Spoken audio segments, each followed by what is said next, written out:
बिस्मिल्लाहिर्रहमानिर्रहीम। आज तक के मुअज़्ज़ज़ नाज़रीन अस्सलाम वालेकुम। अब किस नंबर 286 मुलाहिज़ा फरमाएं।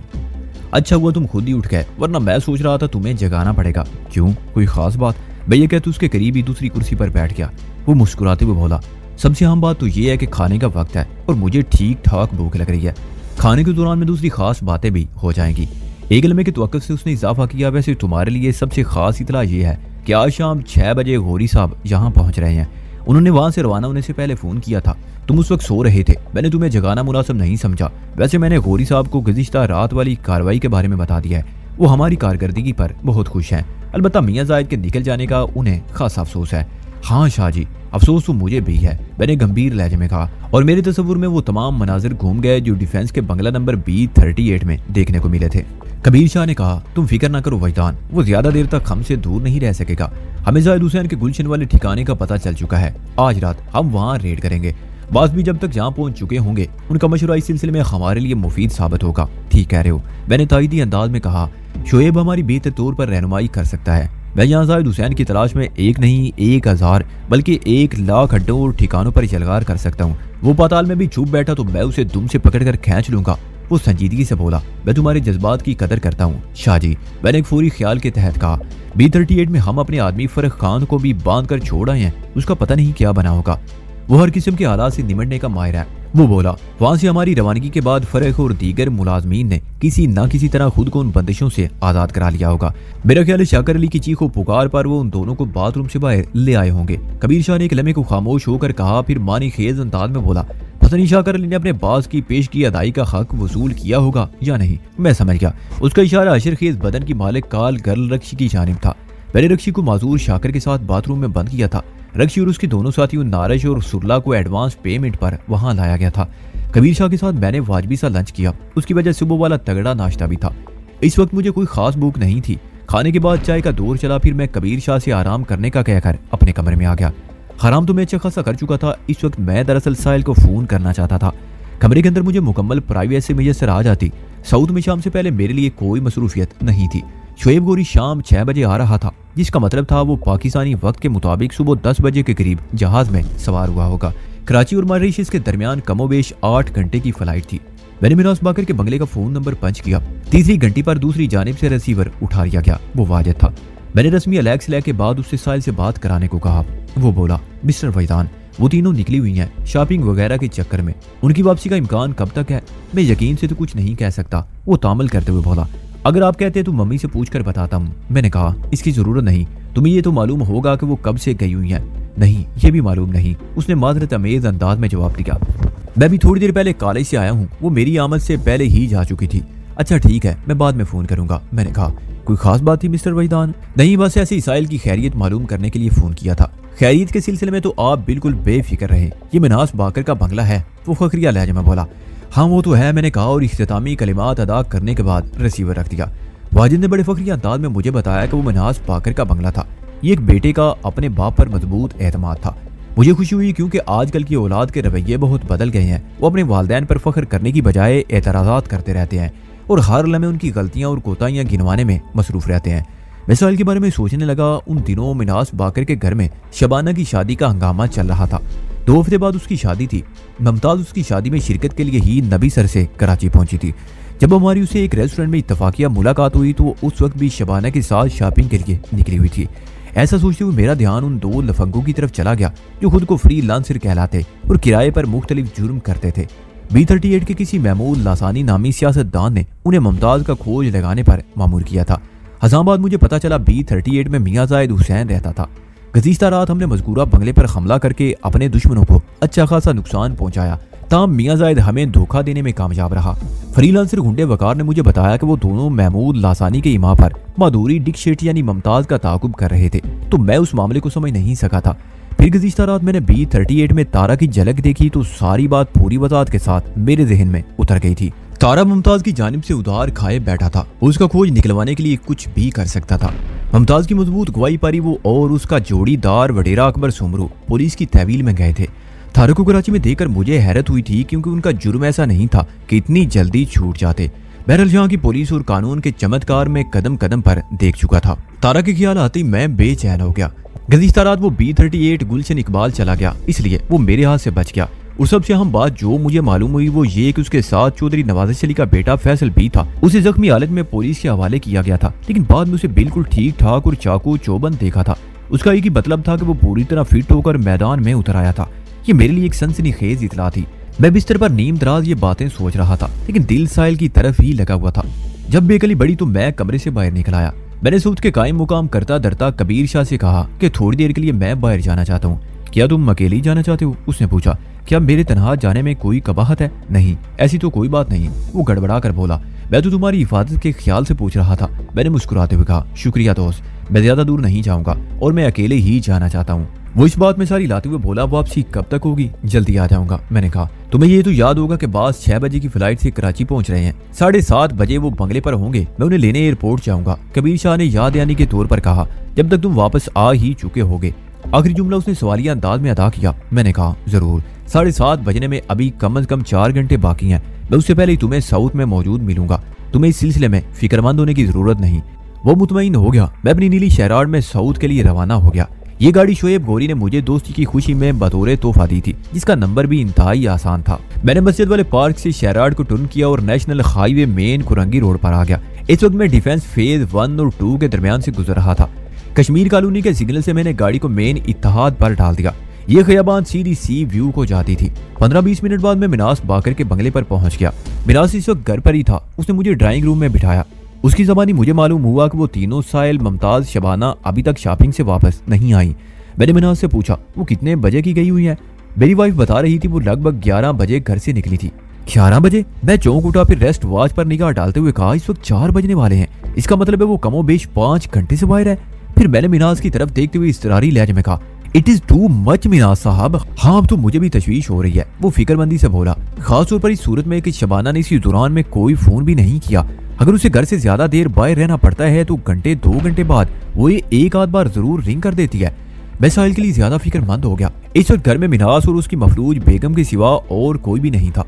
वाजिद थोड़ी देर पहले अपने दोस्तों के साथ कहीं निकल गया था। मैंने मिनास बाकर से कहा, हमें हाथ पर हाथ रखे उनके इंतजार में बैठे नहीं रहना चाहिए। मेरा ख्याल है हमें उनकी तलाश शुरू कर देना चाहिए। मैंने तलाश शुरू कर दी है मिस्टर फैजान, मिनास बाकर ने गंभीर लहजे में कहा। फिर बताया, मैंने डिफेंस और क्लिफ्टन के बड़े बड़े डिपार्टमेंटल स्टोर पर फोन करके उनके बारे में मालूम किया है। खासतौर पर उन स्टोर से मैंने रब्ता किया जहां शबाना अक्सर शॉपिंग के लिए जाती है। उधर की क्या रिपोर्ट है? मैंने पूछा। उसने बताया 2 स्टोर ने इस बात की तस्दीक की है कि 12 और 1 बजे के दरमियान उन्होंने कुछ खरीदारी की है। इसके सिवा और कुछ मालूम नहीं हो सका। 12 और 1 बजे के दरमियान मैंने पुरख्याल अंदाज में दोहराया। इस बात को भी अब 3 घंटे गुजर चुके हैं। क्या शबाना पहले भी कभी बगैर इतला इतनी देर के लिए घर से गायब रही है? मिनास बाकर ने नफी में सारी लाया, ऐसा पहले कभी नहीं हुआ और आजकल तो मैंने उसे खास तौर पर मना कर रखा है। चंद रोज बाद उसे मायूं बैठना है। उसका घर से ज्यादा बाहर निकलना वैसे भी अच्छा नहीं है। मैं सोफे से उठकर खड़ा हो गया और बेचैनी से टहलने लगा। मिनास ने कहा, मैं मजीद 5 बजे तक इंतजार करूंगा, उसके बाद अमली तौर पर उन्हें तलाश किया जाएगा। एक लम्हे की तवक्कुफ से उसने कहा, मैं कोई मामूली आदमी नहीं हूँ। इस शहर की पुलिस और इंतजामिया मुझसे भरपूर ताउन करेगी। इंशाअल्लाह उन बच्चियों को कुछ नहीं होगा। खुदा आपकी जबान मुबारक करे, मैंने तय दिल से कहा। उसी वक्त बंगले के बाहर किसी गाड़ी के हारन की तेज आवाज उभरी। फिर यह हारन बजता ही चला गया। मिनास बाकर ने अपने बंगले की हिफाजत के लिए एक चाको, चौबंद और सेहतमंद सिक्योरिटी गार्ड रखा हुआ था। बरी अहमद पर नजर मोहम्मद नामी उस गार्ड ने गेट खोला। मैंने ड्राइविंग रूम में बैठे हुए गेट खुलने की आवाज सुनी। उसी वक्त मिनास बाकर ने कहा, लगता है वो वापस आ गई। हम बेख्तियार ड्राइंग रूम से निकलकर बरामदे में आ गए। उसी लम्हे क्रीम कलर टोयोटा करोला बंगले में दाखिल हुई। ये गाड़ी शबाना की इस्तेमाल में रहती थी और इस वक्त भी वो उसी के इस्तेमाल में थी, यानी वो गाड़ी में अकेली ही थी। मेरा दिल धक से रह गया। मिनास बाकर परेशानी से आगे बढ़ा। इतनी देर में गाड़ी पोर्च में आकर रुक चुकी थी और शबाना बड़े तशवीशनाक अंदाज में उससे बरामद हो रही थी। मिनास बाकर ने इजरारी लहजे में दरियाफ्त किया, क्या हुआ शबाना? वो दोनों कहाँ हैं? डैडी अंदर चलें, शबाना ने रूहानसी आवाज में कहा। गजब हो गया डैडी। हम उसके पीछे चलते हुए अंदर पहुंचे। ड्राइंग रूम में बैठने के बाद शबाना ने मुझसे मुखातिब होते हुए कहा, मिस्टर वजदान, तुमने पहले मुमताज को डाकुओं के चुंगल से छुड़ाया था। एक मरतबा फिर वही वक्त आन पड़ा है। इस बार तुमने एक नहीं 2 लड़कियों को वापस लाना है, जिनमें एक तुम्हारी साथी साहिल भी है। तुम क्या कह रही हो? मेरी समझ में कुछ नहीं आ रहा, मैंने मुस्तरिब लहजे में कहा। सुकून से बताओ, आखिर हुआ क्या? तुम उन दोनों को कहाँ छोड़ आई हो? मैंने उन्हें कहीं नहीं छोड़ा, बल्कि वो मुझसे छीन ली गई हैं, वो गुलूगीर आवाज में बोली। फिर उसके आंसू निकल आए।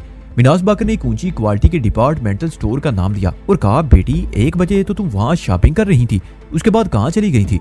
वो नमनाक आवाज में बताने लगी, क्लिफ्टन की मार्केट से हम तारक रोड की तरफ निकल गए थे।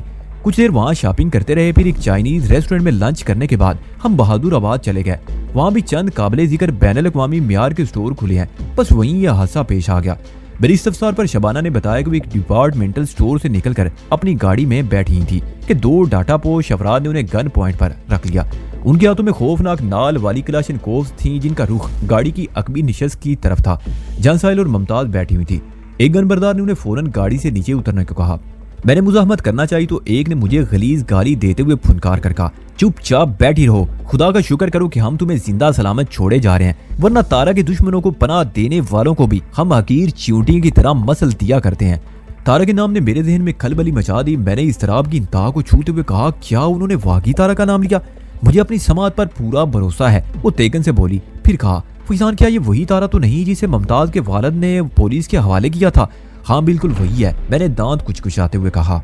उस रात जिन 2 मोटरसाइकिल सवारों ने तुम्हारा ताकुब किया था वो भी तारा के ही हरकारे थे। वो खबीस खसलत मुमताज की तलाश में ही कराची आया है। उस रात वो मुमताज की क़यामगाह के बारे में मालूम करना चाहता था।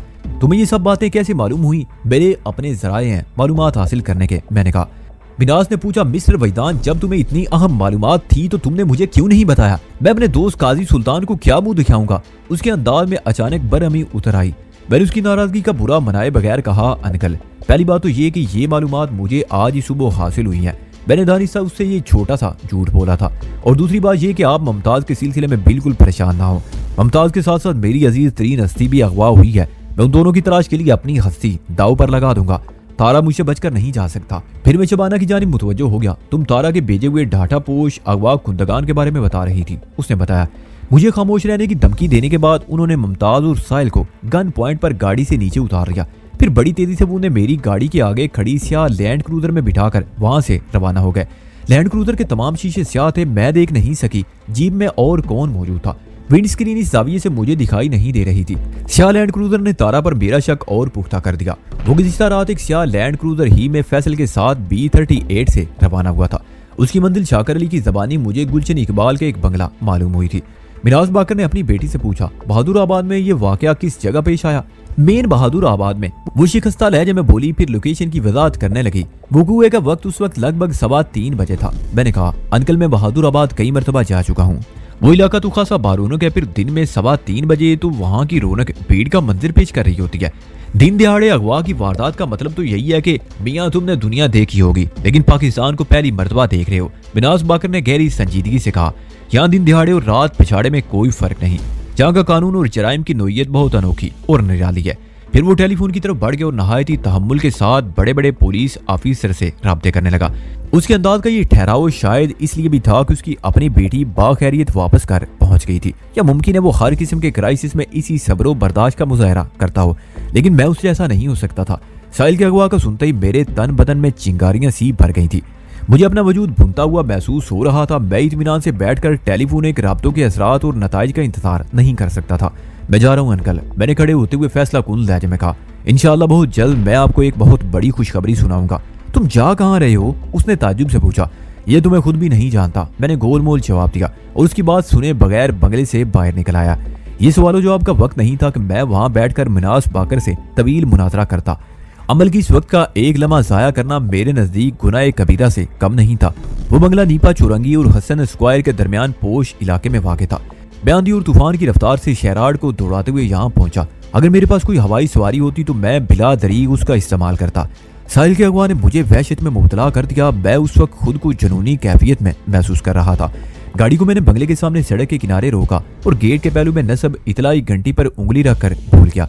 थोड़ी देर बाद एक बावर्दी गार्ड ने गेट के पेट में बने हुए एक बच्चा गेट को खोलकर बाहर झांका और सवालिया नजर से मुझे देखते हुए पूछा, क्या बात है? वो यकीनन सिक्योरिटी गार्ड था। मैंने बिफरे हुए लहजे में कहा, बात बहुत खतरनाक है, किससे मिलने आए हो? उसके तेवर भी बदल गए। मैंने कहा, सैफुल्लाह सियाल से। मैंने घंटी बजाने से कबल नेम प्लेट को बगौर पढ़ लिया था। वहाँ किसी रिटायर्ड पुलिस ऑफिसर सैफुल्लाह सियाल का नाम लिखा हुआ था। सिक्योरिटी गार्ड ने जवाब दिया, सियाल साहब अपनी फैमिली के साथ यूरोप के तफरीह दौरे पर गए हुए हैं। तुम कौन हो और उनसे क्यों मिलना चाहते हो? मैंने सिक्योरिटी गार्ड के सवालात के जवाब में जबान को ज़हमत देने की जरूरत महसूस ना की और अमली मुजाहरा करते हुए एक जोरदार फ्रंट किक उसके चेहरे पर रसीद कर दी। उसका ऊपरी धड़ गेट से बाहर था और दोनों हाथ बच्चा गेट के पट पर टिके हुए थे। मेरी से अचानक और गैर मुतवक्को हमले के नतीजे में वो हल्क से एक चीख बरामद करते हुए बंगले के अंदरूनी हिस्से में पुख्ता फर्श पर जा गिरा। इसी स्नाह में मैंने बंगले के अंदर दाखिल होकर छोटा गेट अंदर से बंद कर दिया। पुख्ता फर्श से शर्फ़े मुलाकात के दौरान में गन उसके हाथ से छूटकर दूर जा गिरी थी। वो मेरी फुर्ती पर पूरी तरह हैरान भी नहीं होने पाया कि मैंने उसके चेहरे पर पांव से एक ठोकर दे मारी। वो तकलीफ की शिद्दत से करा उठा। मैंने खून ख्वार लहजे में कहा, मैं तुम्हारा बाप और सियाल एंड कंपनी से एक पुराना हिसाब बेबाक करने आया हूँ। अब बताओ तुमने उनके बारे में कितने फीसद सच बोला है? मैंने इस सिलसिले में कोई झूठ नहीं बोला। वो अपनी गन की तरफ रेंगते हुए बोला, वो लोग वाकई मुल्क से बाहर गए हुए हैं। मैंने उसके हाथ पांव की हरकत को नजर में रखते हुए सवाल किया, इस वक्त बंगले में और कौन कौन है? मेरे अलावा 2 मुलाजिम और हैं, उसने बताया। बात खत्म करते उसकी चीख निकल गई। मैंने गन की जानिब बढ़ने वाले उसके हाथ को बुरी तरह कुचल दिया था। उसे उम्मीद न थी कि मैं उसको वाज कर रहा हूँ। उठकर शराफत से खड़े हो जाओ, मैंने तहमकाना लहजे में कहा। उसने मेरे हुक्म की तामील की। मैंने उसे हैंड अप करवा कर उसकी तलाशी ली। इस गन के सिवा उसके पास और कोई असला नहीं था। उसी वक्त बंगले के अंदरूनी हिस्से से किसी ने पूछा, क्या हुआ खाबर, तुम चीखे क्यों थे? इससे कबल के खाबर नामी वो सिक्योरिटी गार्ड उस सवाल का कोई जवाब देता। मैंने कब से अपना एक बाजू उसकी गर्दन के गिर्द खमाइल कर दिया और आज से गर्दन पर पाई जाने वाली एक मखसूस रग को दबाकर गार्ड को अंटा गफील कर दिया। मैं इस काम से फारिग हुआ ही था कि वो शख्स बंगले के अंदर से निकलकर मेरे सामने आ गया, जिसने थोड़ी देर पहले खाबर को पुकार कर उसका हाल दरियाफ्त किया। मुझ पर निगाह पड़ती वो चौंका। उसी लम्हे फर्श पर पड़े हुए बेसुध सिक्योरिटी गार्ड को भी उसने देख लिया। उसकी आंखों में हैरत और वहशत उभर आई। फिर अचानक उसने एक अजीब हरकत की। मैं तवक्को कर रहा था कि वो मुझसे मुखातिब होगा या फिर मेरी तरफ बढ़ेगा, लेकिन उस अल्लाह के बंदे ने नजीब नजीब पुकारते हुए बंगले के अंदरूनी हिस्से की तरफ दौड़ लगा दी। जवाबन मैं भी उसके ताकुब में लपक पड़ा। उसकी पुकार से मुझे अंदाजा हो गया वो नजीब नामी अपने साथी को हालात हादरा से आगाह करना चाहता था। गार्ड ने बंगले में 2 मुलाजमीन की मौजूदगी जाहिर की थी। मेरी इतलात के मुताबिक तारा और चौधरी नवाज अली का बेटा फैसल गुज़िश्ता रात इसी बंगले पर पहुंचे थे। बंगले के बाहर नस्ब नेम प्लेट मुझे उलझा रही थी और इस सुलझन को नजीब और उसका साथी ही सुलझा सकते थे। मैंने उस मफरूर को एक कमरे के दरवाजे के सामने जा लिया। उसका हाथ दस्तक के लिए दरवाजे की जानिब उठ ही रहा था कि मैंने उसे एक जोरदार धक्का दिया। वो दरवाजे से 5 फुट दूर जा गिरा। वो शाम से पहले का वक्त था, मगर मुझ पर एक वहशत सवार थी और मैं हर मसले खारे एहतियात को बालाए ताक रखकर अपनी कार्रवाई में मसरूफ था। मेरा धक्का खाने वाला अपनी कोशिश में कामयाब तो ना हो सका, अलबत्ता वो जमीन पर गिरने से कबल तेज चीखती हुई आवाज में अपने साथी नजीब को पुकार चुका था। उसकी पुकार ने रंग दिखाया और कमरे के अंदर से एक बूझल आवाज बरामद हुई, मशाक, तुम हल्क फाड़ कर क्यों चिल्ला रहे हो? इसी दौरान में मशाक नामी वो शख्स जमीन से उठ चुका था। मैंने उसे बालों से दबोचा और घसीट कर दरवाजे की तरफ लाते हुए उसके कान में सरगोशी की। अपने साथी से कहो उसका बाप उससे मिलने आया है, लिहाजा दरवाजा खोलने से पहले अच्छी तरह सोच ले कि वो किस पोजीशन में है। मशाक के लमाती रवैये ने मुझे बावर करा दिया कि वो लड़ाई बढ़ाई से दूर रहने वाला एक आम घरेलू मुलाजिम है, वरना वो इतनी आसानी से मेरे काबू में ना आता। उसने मेरे अकाम की तामील की तो एक झटके से दरवाजा खुल गया। मेरे सामने एक तवील कामत तनुमंद बॉडी बिल्डर खड़ा था। उसका कद 6.5 फुट से कम नहीं था और उसके बॉडी बिल्डर होने का अंदाजा मुझे यूं हुआ कि उसने सिर्फ जीन पहन रखी थी। उसके जिस्म का ऊपरी हिस्सा बिल्कुल खुला था और चेहरे पर फूल मार्का से मन मूछे अजीब सी लग रही थी। मैंने एक लम्हे में उसका एक्सरे कर लिया। हमारी निगाहें मिली। मैंने उसकी आंखों में हैरत उभरते देखी और इससे पहले कि वो कोई हरकत करता मैंने मशाक को एक धक्के से उसकी जानिब फेंक दिया। वो दोनों एक दूसरे को लेते कमरे के फर्श पर ढेर हो गए। उसी लम्हे वॉशरूम के अंदर से एक नुस्वानी चीख बरामद हुई। मुझे ये समझने में देर न लगी कि नजीब अपनी जुज़वी बननगी के तवज्जो से वहां क्या गुल खिला रहा था। सेंट्रल मेज पर खुली हुई बोतल और उसके गिर्द रखे जाम भी उस कारफरमाई की तस्दीक कर रहे थे। जितनी देर में मैं दरवाजे को अंदर से बोल्ट करता नजीब उठकर खड़ा हो चुका था। उसने अकारे से मुझे देखा और आतिशी लहजे में बोला, तुम कौन हो और बंगले के अंदर किस तरह दाखिल हुए हो? तुम्हारे पहले सवाल का जवाब दरवाजा खुलने से कबल मशाक ने दे दिया था। मैंने उस पर नजर रखते हुए कहा, दूसरे सवाल का जवाब तुम्हारा सिक्योरिटी गार्ड देगा। उसने सिक्योरिटी गार्ड के जिक्र पर मशाक को देखा जो सहमा हुआ एक कोने में खड़ा था। उसने इशारे से बताया कि मैंने खाबर को लंबा लिटा दिया है। ये सुनते ही नजीब ने मुझ पर हमला कर दिया। मैं चूंकि पहले ही से मोहतात था इसलिए मैंने उसका वार खाली कर दिया। वो अपनी पहली ही नाकामी पर झुंझला गया और स्टांस बनाकर खड़ा हो गया। उसकी सरकत से मुझे खुशी हुई। मैं भी जवाबन टी स्टांस में आ गया। मैं फ्रंट फुट बैक फुट की लोकेशन पर 9 दर्जे का जाविया बनाकर स्टांस को टी शक्ल देता है। टी स्टांड में फ्रंट फुट बैक फुट की लोकेशन पर 9 दर्जे का जाविया बनाकर स्टांस को टी शक्ल देता है। तंग जगह पर फाइट के लिए टी स्टांस बहुत कारआमद साबित होता है। नजीब ने हमले में पहल की। फ्रंट स्टेप के साथ उसका पंच मेरे चेहरे की जानिब आया। मैंने नेक जर्क से अपने चेहरे का दिफा किया। उसी लम्हे उसने दूसरा पंच आजमाया जो मेरे शाने पर लगा। मैं 2 कदम पीछे हटकर अपने मजरूब कंधे को एक दायरे की शक्ल में हरकत देने लगा। नजीब के पंच में बला की कुव्वत थी, उसने उस कुव्वत के उसूल के लिए काफी मेहनत की होगी। वो ऊँटों पर जहरीली मुस्कुराहट सजाते हुए बोला, नजीब के दुश्मन अपने कदमों पर चलकर उस तक रसाई तो हासिल कर लेते हैं, मगर जाते वो दूसरों के कंधों पर हैं। मैं तुम्हारे हाथ पांव की हड्डियों का सुरमा बना दूंगा। बात खत्म करते ही उसने मुझ पर एक राउंड हाउस किक मारी। मैं एक स्टेप पीछे हटा, उसने दूसरी राउंड हाउस चलाई। उसी लम्हे मैंने बिजली की सी सूरत के साथ एक व्हील किक उसके जबड़े पर रसीद कर दी। वो दोनों हाथों से अपने चेहरे को थामते हुए कराहा और लड़खड़ा कर एक कदम पीछे हट गया। मैंने कहा, मैं किसी नजीब वजीब का दुश्मन नहीं, बल्कि तारा की तलाश में यहाँ आया हूँ। मेरी इस तलाश के रास्ते में जो भी आएगा मेरे दुश्मनों में शुमार होगा। बताओ वो शैतान का चेला कहाँ छुपा है। तारा के जिक्र पर उसने आंखें सुकेड़ कर मुझे देखा और जल्दी से बोला, यहाँ कोई तारा नहीं रहता, तुम किसी गलतफहमी की बिना पर यहाँ आ गए हो। मुझे गलतफहमी नहीं हो सकती, मैंने शोला बार लहजे में कहा। वो नुत्फे ना तस्दीक अपनी बेबे के यार फैसल के साथ रात को यहाँ आया था, काली लैंड क्रूजर में। मेरे पास पक्की इन्फॉर्मेशन है, तुम मुझे बहलाने की कोशिश ना करो। उसने कोई जवाब देने की बजाय मुझ पर छलांग लगा दी। मैं बैक फ्लैप लगाते हुए 6 फुट दूर चला गया। नजीब सीधा जाकर मशाक से टकराया और झुंझलाहट में उसके सर को पकड़कर दीवार से टकरा दिया। मशाक एक खौफनाक आवाज निकालते हुए जमीन बोस हो गया। मैं वसूख से नहीं कह सकता था वो योम अशर से पहले उठ भी सकेगा। नजीब के एक ही पंच ने मुझे उसकी सांड जैसी ताकत से रोशनास करा दिया था। वॉशरूम के अंदर से नजर ना आने वाली ने नजीब से पूछा, डार्लिंग तुम कमरे में किससे उलझ रहे हो? ये कौन शख्स तुम्हें धमकियां दे रहा है एक बदबख्त। नजीब ने यह कहते हुए दोबारा मुझ पर छलांग लगा दी। इस मर्तबा उसके हाथ सीधे मेरी गर्दन पर आए। वो इस सुनहरी मौके से फायदा उठाते हुए मेरा गला दबाने लगा। मुझे अपनी सांस रुकती हुई महसूस हुई। वो अपने हाथों की गिरफ्त से मेरा गला तो दबा ही रहा था, उसके साथ ही वो मुझे उठाकर फर्श से बुलंद भी करता जा रहा था। उसे अपने कद और ताकत का एडवांटेज हासिल था। मैंने अपने दोनों हाथ उसके सीने पर जमाए और टांगों को रोल करते हुए एक jerky double front flying kick उसके पेट में रसीद कर दी। मेरी गर्दन पर से उसके हाथों की गिरफ्त छूट गई और वो किसी तूफान की मानंद बाथरूम के दरवाजे से जा टकराया। यह टकराव इतना शदीद था कि बाथरूम का दरवाजा कब्जों से निकल गया। चोबी पट अंदर मौजूद वजूदे जन से जा टकराया, जिसके नतीजे में एक सुरीली मगर वहशत ज़दा चीख सुनने को मिली।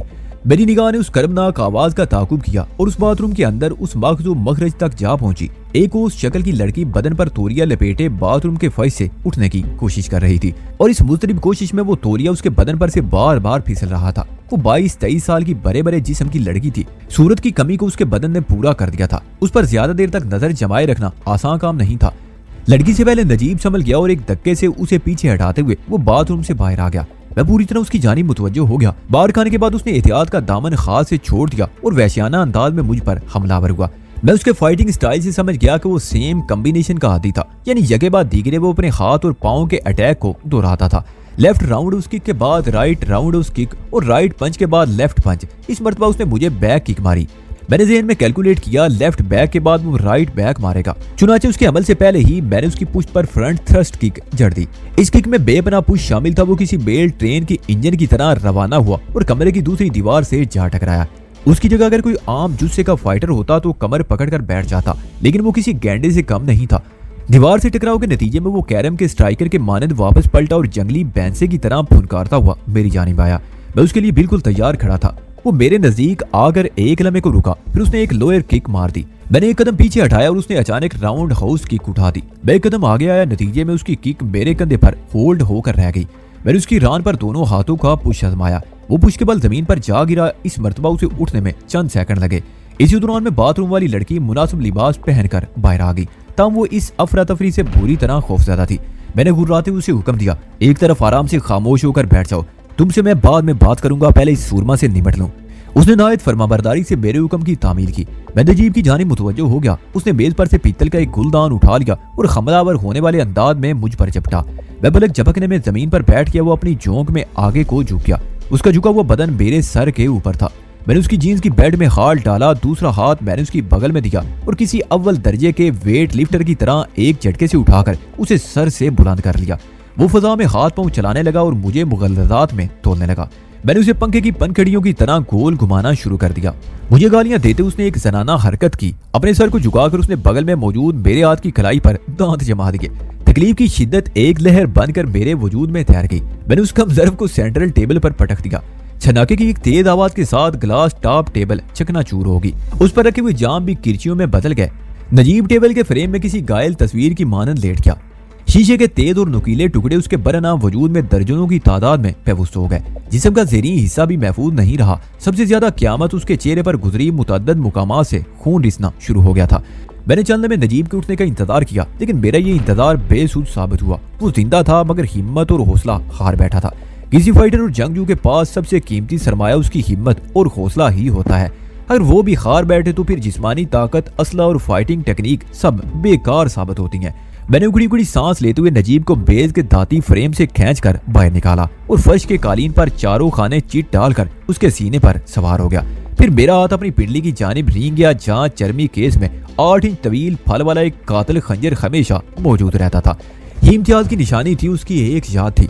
मैंने खंजर को बरना करके नजीब की आंखों के सामने लहराया और हुर्रा कर कहा, तुम्हारी जिंदगी और मौत के दरमियान खाइल फासले को इस खंजर की दार के नीचे जगह मिल गया। अब तुम्हें फैसला करना होगा, सच बोलकर जिंदा रहना है या झूठ बोलकर जिंदगी को अलविदा करना है। मेरे लहजे में दुनिया और जहान की सफाकी समट आई थी। मैंने उसके चेहरे के रंग में एक वादे तब्दीली आते हुए देखी। इस तब्दीली में खौफ की आमेजिश थी। उसके बदन में हल्की सी जुम्बश हुई, ताम वो जबान से कुछ बोला नहीं। मैंने खंजर की नोक उसके नरखरे पर चुभोते हुए कहा, तारा और फैसल कहाँ हैं? अब तक की कार्रवाई से मुझे अंदाजा हो चुका था कि वो दोनों इस बंगले में मौजूद नहीं थे। खरखराहट से मुशाबा उसकी आवाज मेरी समाज से टकराई। मैं किसी फैसल और तारा को नहीं जानता। वो तुम्हारी माँ के कसम है, मैं दाड़ा, क्या तुम अपने 2 अदद वालिद साहिबान को जानने से इनकारी हो? उसके साथ ही मैंने खंजर की नोक पर दबाव बढ़ाया। वो तिलमिलाकर रह गया, तब तुम अच्छा नहीं कर रहे। उन्होंने भी कुछ अच्छा नहीं किया। मैंने फुनकार कर कहा, मेरी 2 साथियों को आज 3 बजे अगवा किया है उन्होंने। 2 साथियों को? उसकी उलझी हुई आवाज के साथ ही चेहरे पर हैरत भी नमूदार हुई। मगर वो तो एक लड़की। अचानक उसे अपनी गलती का एहसास हो गया। जुमला अधूरा छोड़कर वो परेशान नजर से मुझे तकने लगा। उसका ये एहसास और एहतियात बाद वक्त वाली बात थी। उसकी गलती पकड़ चुका था। कोई चोर जब रंगे हाथों पकड़ा जाए तो उससे इकबाल जुर्म करवाना आसान हो जाता है। वो तो रंगी जबान मेरी गिरफ्त में आ गया था। मैंने खंजर पर दबाव बढ़ाते हुए कहा, खामोश क्यों हो गए? यही कहना चाह रहे थे ना वो एक लड़की को अगवा करने गए थे, वही माधुरी डिक्शट की सूरत वाली। मेरे सवालात में बहुत फोर्स थी और आखिरी जुमला मैंने अपने अंदाजे की बिना पर अदा किया था। मेरा अंदाजा दुरुस्त साबित हुआ। वो तामल करते हुए मुस्तफसर हुआ, तुम कौन हो? पहले मेरे सवालात के जवाब दो, मैंने वहशत भरे लहजे में कहा। उसे यकीन हो गया कि आज गुलू खलासी मुमकिन नहीं। मैं अपने सवालात के जवाब लेकर रहूंगा। अगर वो जवाब नहीं देगा तो उसके बदले उसे जान देना होगी। तुम मेरी गर्दन से खंजर हटाओ तो मैं कुछ बोलूं भी। वो झुंझला कर बोला। मैंने सख्ती से कहा, खंजर की नोक तुम्हारे खल्क में महफूज नहीं। तुम इसी हालत में बोलोगे, वरना इस खंजर की धार वो फासला मिटा देगी जो तुम्हारी जिंदगी और मौत के दरमियान वाक़ है और सैंडविच के चैम्बर की तरह रफ्ता रफ्ता कम हो रहा है, हमेशा हमेशा के लिए खत्म होने के लिए। मेरी सफ़ा की साबित कदमी और वहशत को देखकर वो ताउन करने पर आमादा हो गया। उसे पूरा यकीन था कि मैं इसमें मंशा जवाब ना पाकर उसकी जिंदगी का चिराग गुल करने में एक लम्हे की भी ताखीर नहीं करूंगा। मैंने खंजर पर दबाव कदरे कम करते हुए पूछा, तारा और फैसल कहाँ हैं? वो यहाँ से आज दोपहर को चले गए थे। उसने रुक रुक कर बताया, अभी तक वापस नहीं आए। कब वापस आएंगे? मैंने इस्तरारी अंदाज में पूछा। वो अब यहाँ नहीं आएंगे। कहाँ जाएंगे? वो तामल करते हुए बोला, कश्मीर रोड वाले बंगले पर जाएंगे। ये बंगला कश्मीर रोड पर किस जगह वाक़ है? मैंने पूछा। मुझे स्पोर्ट्स कम्प्लेक्स के रेफरेंस से लोकेशन समझाओ। वो बंगले का नंबर बताने के बाद उसकी लोकेशन की वजाहत करने लगा। मैंने ये जरूरी मालूमात अपने ज़हन में नक्श की और नजीब से पूछा, तुम कुछ बता रहे थे? वो दोनों एक लड़की को अगवा करने गए थे। हाँ, उनका प्रोग्राम तो यही था। वो इस बात में सर को नाकाम जुम्बश देते हुए बोला, वो अंदरूने सिंध से आई हुई मुमताज नामी एक लड़की को अगवा करने गए थे, जिसकी शक्ल किसी इंडियन अदाकारा से खासी मिलती जुलती है। मेरा अंदाजा 100% दुरुस्त साबित हुआ। तारा साहिल की यहाँ मौजूदगी से अगर वाकिफ था भी तो वो उसके ठिकाने से आगाह नहीं था। वो मुमताज के ताकुब में यहाँ तक पहुंचा था और उसी को अगवा करने का प्रोग्राम भी बनाया था। मगर बदकिस्मती से साहिल भी उस लिपटे में आ गई थी। मैंने अपने दिल में एक टेस्ट सी उठती हुई महसूस की और नजीब से पूछा, कश्मीर रोड वाला ये बंगला जिसका तुमने एड्रेस मुझे समझाया है, किसकी मलकियत है? मियां जाहिद हुसैन, उसने जवाब दिया। दरअसल पहले प्रोग्राम कुछ और था। मियां जी के फोन ने सारी गड़बड़ कर दी। क्या कहना चाहते हो? मैंने चौंक कर उसे देखा। उसने कहा, इब्तिदाई प्रोग्राम के मुताबिक तारा ने अगवा करके मुमताज को डिफेंस के एक बंगले B38 में पहुंचाना था, लेकिन आज सुबह 4 बजे मियां जी का फोन आ गया कि मज़कूरा बंगले के हालात खराब हो गए हैं, लिहाजा लड़की को कश्मीर रोड वाले बंगले पर पहुंचा दिया जाए। मियां जी खुद भी उस बंगले पर जा रहे थे। क्या तुम्हें यकीन है तारा एंड कंपनी कश्मीर वाले रोड वाले बंगले पर ही होंगे? वो मियां जी के हुक्म से इनकार कैसे कर सकते हैं? और तुम्हारा अपने बारे में क्या ख्याल है? मैं भी उन्हीं का वफादार हूँ। इस वक्त तुम खूब वफादारी निभा रहे हो, मैंने तंजीगा अंदाज में कहा। वो खजल सा होकर बोला, मजबूरी की बात दूसरी है, जान बचाने के लिए हराम भी हलाल होता है। ठीक कह रहे हो, मजबूरी की बात दूसरी होती है। मैं भी इस वक्त बहुत मजबूर हूँ, इसलिए तुमसे दूसरी बात पूछ रहा हूँ। वो सहमी नजर से मुझे तकने लगा, फिर बोला, तुम क्या करने का इरादा रखते हो? बहुत समझदार हो, मैंने इस्तेहज़ाइया अंदाज में कहा। जब तारा ने मेरी दोस्तों को कश्मीर रोड वाले बंगले में पहुंचा दिया है तो तुम यहाँ क्या कर रहे हो? तुम्हें भी तो कहीं ना कहीं पहुंच जाना चाहिए ना। उसकी आंखों में वहशत भर गई। मैंने एक जुनून की सी कैफियत में कहा, सबसे पुरसुकून जगह अगला जहाँ जहाँ किसी किस्म का कोई बखेड़ा नहीं होगा, ना बास मियाँ जी का हुक्म मानना होगा और ना ही वैदान से लात जूता खाना पड़ेगा। वो वैदान? क्या तुम वैदान हो? वो लुकना ज़दा आवाज में बोला। मैंने उसके सवाल का जवाब नहीं दिया। इम्तियाज की निशानी ने मेरे सफीर का किरदार अदा किया। वो बर्फ की तरह चमका और नजीब की शाह से खून का एक फुवारा फूट पड़ा। मैंने बैकरूल करते हुए अपने लिबास को उसके गंदे खून से आलूदा होने से बचाया। मैंने जिंदगी में इंसानी जान लेने से हत्तल से बचने की कोशिश की थी, मगर साहिल के साथ पेश आने वाले वाक़े ने मुझे होशो आवाज से बेगाना कर दिया था। मेरी आंखों के आगे खून रंग चादर सी तन गई थी। मैं अपनी साहिल तक पहुंचने के लिए हजारों लाखों इंसानी जानों से खेल सकता था। अब तक मैं अपनी जिंदगी जीता आया था। साहिल का वजूद इस तरह मेरे मामूल में दाखिल हुआ था कि वो मेरी जात का हिस्सा बन गई थी। कोई अपनी जात से जुदा नहीं रह सकता। मैं भी अपनी जात के एक हिस्से की तलाश में निकल खड़ा हुआ था। मुझे अपनी जिंदगी की तलाश थी जो साहिल की शक्ल में अचानक मुझसे बिछड़ गई थी।